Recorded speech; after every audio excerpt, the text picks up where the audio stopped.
na pagpupuri, pagluluwalhati, pagdadakila, at pagsamba ay para po sa ating pinakamamahal na Panginoong Hesus. Doble pong paggalang at pagrespeto po sa ating minamahal at ginagalang na magulang sa Malapinoon.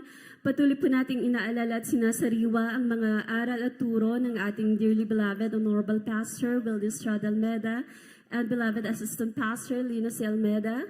At ganun din po ang pagbati po sa lahat ng ating beloved Almeda family.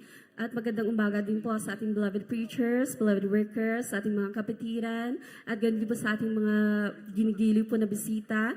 Ako po nagpapasalamat sa Malapinoon. Bago po ako makakilala sa gawain ng Malapinoon, ako po ay nag-suffer po sa karamdaman po na chronic osteomyelitis na kung saan po yung bone marrow po ng aking hita ay punong-puno po ng bakterya.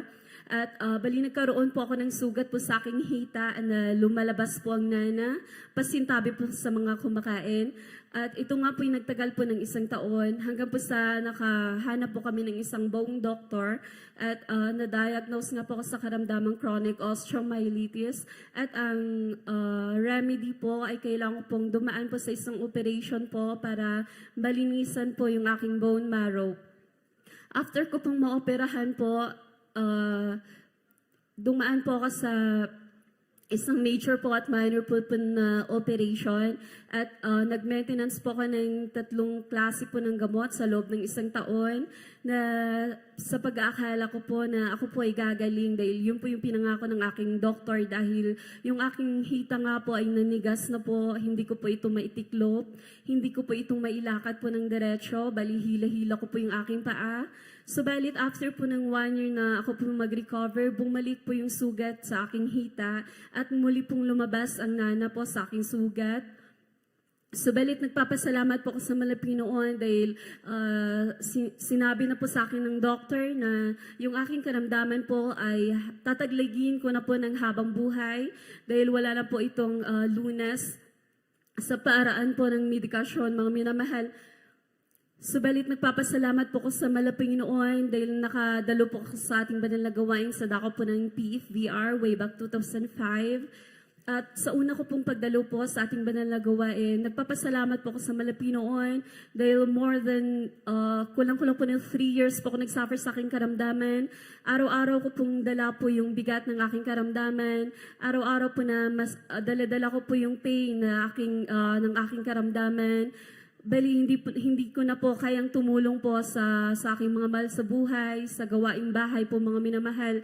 Subalit nagpapasalamat po ako sa Malapinoon dahil nung unang araw po na nakadalo po ako sa ating banal na gawain, binigyan po ko ng Malapinoon ng kagalakan po sa aking puso't isipan. Binigyan po ko ng Malapinoon po ng kapayapaan sa aking puso't isipan na matagal ko na pong hinahanap. Dahil nung mga panahon po na sinabi po ng doktor niya, every 5 years po kung dadaan sa operation, naghahanap na po ko ng paraan para magpakamatay po mga minamahal. Dahil natigil po ako sa aking pag-aaral, sa aming pamilya, wala po kong maitulong. Nabaon na po sa utang yung aking mga mahal sa buhay. Subalit hindi po ako gumaling sa aking karamdaman. Kaya nung araw po na nakakilala po ako sa Malapinoon, pinapasalamatan ko po Malapinoon sa binigyan mo ko ng pag-asa po na magkakaroon pong kagalingan sa aking karamdaman. Patuloy po akong dumalo sa ating banal na gawain. Bali, lumipas po ang buwan, ang taon. Mga minamahal, hindi ko po namalayan yung aking paa po na tumigas na, hindi ko po maitiklop. Tunay nga po na pinalambot po ng Malapinoon, na ilalakad ko po ng diretsyo, na itatalon ko na po mga minamahal. At yung sugat sa aking hita na dumadaloy po ang nana, tunay nga po na pinatuyo po ng mahal na Panginoon. Hanggang po sa sandaling ito, pinagaling po akong lubusan ng Malapinoon sa aking karamdaman na wala pong kagalingan.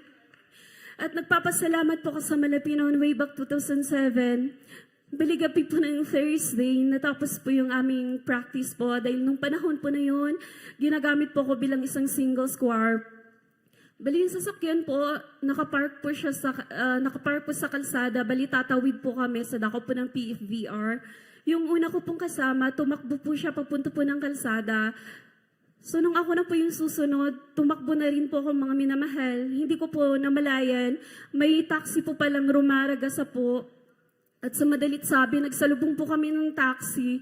Nabundol po ako ng taxi, tumaas po ako sa ere. Pagbagsak ko po, nabundol po ulit ako ng taxi sa pangalawa pong pagkakataon. Dahil sabi po ng driver, bali mabilis daw po siyang magpatakbo kaya hindi po kumapit po yung preno po. Sa pangalawang pong pagkakataon, tumaas po ulit po ako sa ere, umikot po ako hanggang po sa napatilapon po ako sa may kalayuan. Pagbagsak ko po, masakit po ang bukong katawan, hindi ko po ito maigalaw. Hanggang po sa may magandang loob po na nagbuhat po sa akin. Nung buhat-buhat po ako, sa isipan ko po, nagsisi po ako sa Malapinoon. Kung saan po nagkasala, humingi po akong kapatawaran sa Malapinoon, sa unit dalangin ng aming beloved and honorable pastor. Paglapag niyo po sa akin sa taxi, sa himala po ng Malapinoon, bigla po ako nakagalaw. Bumaba po ako ng taxi, naglakad po ako. Sabi po ng driver, dalhin daw po ako sa hospital para magpa-x-ray po kami. Yung taxi driver po, yung mukha niya po pulang-pula po dahil sa sobrang takot niya po sa nangyari. Subalit paglabas po ng x-ray, sa himala po ng Malapinoon, wala po akong fracture, mga minamahal. May praise the Lord. Subalit yung taxi po, yung salamin po ng signal light niya, nabasag po yun. At sabi po ng driver, sa harapan po ng taxi may nasira daw po. Subalit sa aking pag-uwi po sa aming tahanan, mula ulo hanggang paa, wala po kong pasa, wala po kong gasgas. Amen. Praise the Lord. Pinag-ingatan po kong lubusan ng Malapinoon. Hallelujah. At nagpapasalamat po ako sa Malapinoon way back 2019, mga minamahal, nung nagdalang tao po ako sa aking beloved baby. Sabi po ng doctor ng aking OB-GYN, may tendency daw po na malalaglag po siya. Then nagkaroon po ako ng infection. Habang tumatagal po at nadadagdagan na po yung buwan po ng aking beloved baby sa aking sinapupunan, lagi pong sumasakit yung aking tiyan. At habang tumatagal, lalo po itong tumitindi ng tumitindi. Sabalit, patuloy po kong dumalo sa ating banal na gawain.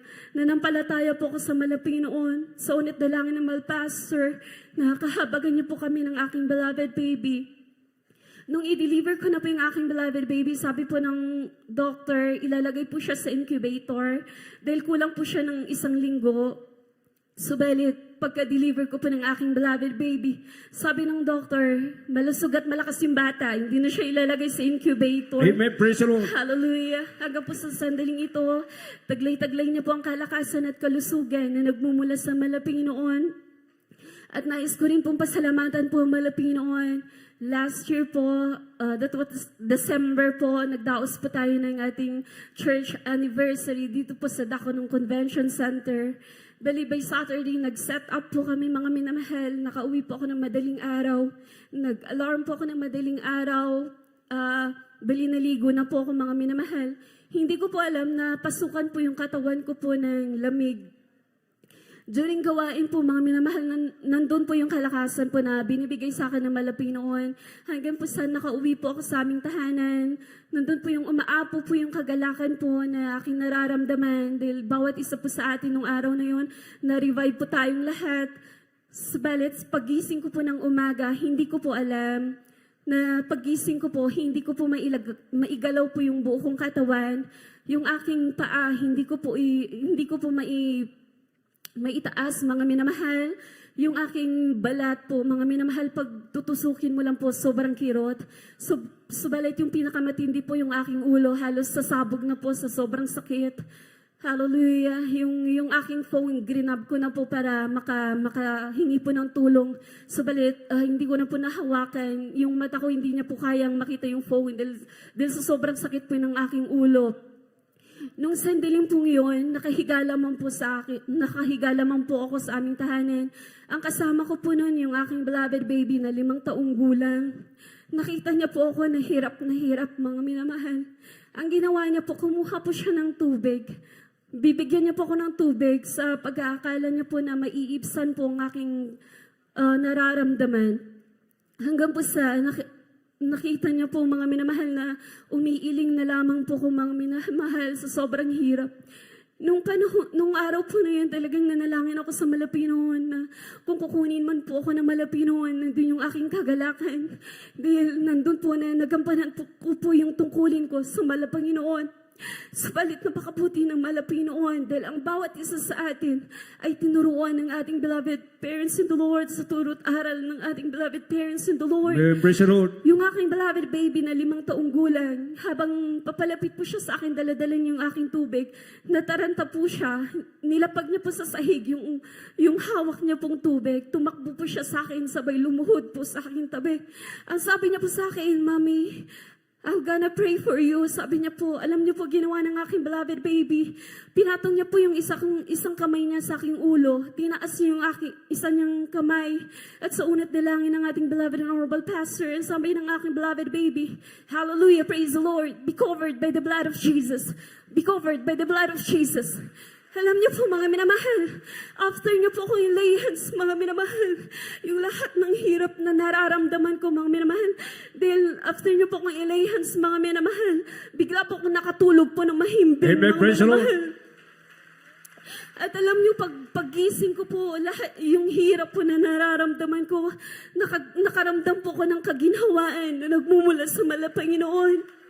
Hanggang po sa aking pag-recover, mga minamahal, dumaan po yung Pasko po, mga minamahal, yung bagong taon na sinalubong ko po yung bagong taon po, mga minamahal, na nagre-recover po ako.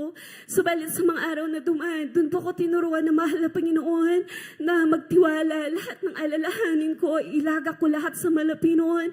Hanggang sa sandaling ito, taglay ko po ang kalakasan at kalusugan na Amen. Praise the nagmumula sa Lord. Malapinoon. Kahit patuloy ko pong pinapasalamatan ng Malapinoon sa lahat ng pagpapala, sa physical, financial, higit lalo po sa spiritual na pagpapala, lahat po ng kapurihan, pasasalamat, at kaluwalhatian ay tanging sa ating pinakamamahal na Jesus po lamang. Amen.